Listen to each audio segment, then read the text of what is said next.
Hey guys! Welcome to this Mometrix video on myths, fables, legends, and fairy tales. A lot of you have probably grown up with your parents reading books or watching movies with you. Well, chances are most of what they read to you was a myth, fable, legend, or a fairy tale. Let's look at what makes something a myth, fable, legend, or a fairy tale. A myth is a story that was made up by people who wanted to explain how or why our world works, how it came to be, how we should treat others, why hurricanes happen, and so on. Myths are sort of like our ancient ancestors' versions of science. Myths explain how natural events occurred and are set in really ancient times, before history even began. These myths are generally passed on from parents to kids, and when those kids grow up to be parents, they would also tell their kids, and so on. The word myth actually comes from the Greek word mythos, meaning word of mouth. Myths were shared by groups of people all throughout the world and became a really big part of their community. Greek mythology is one of the most popular examples of this. Their myths generally centered around various gods and goddesses.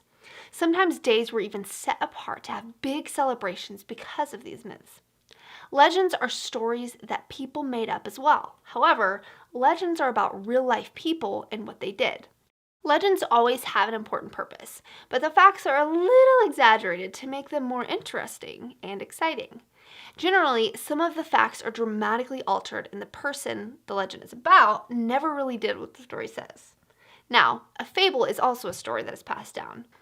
A fable's overall purpose is to teach a lesson. However, all the characters in a fable are things that can't normally talk.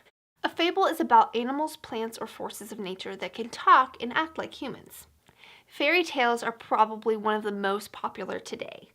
Fairy tales are specifically for kids and often have a lot to do with magic, like a fairy godmother, elves, or any supernatural character. Animals can also be characters in a fairy tale. Fairy tales always have good characters and evil characters. A lot of times, fairy tales begin by saying, "Once upon a time." So, let's do a quick review. Myths are stories that are passed down about how or why something came to be. Legends are designed to teach a lesson about a real person in history, with a few facts dramatically changed. Fables are stories that are passed down with a good lesson to be learned and are about animals, plants, or forces of nature that are human-like. Fairy tales are stories that are specifically for kids, involve magical characters, have good and evil characters, and generally start with "once upon a time." As you do your reading, practice. Try to find out what type of story it is, and be sure to check out more of our videos by subscribing to our channel. See you next time.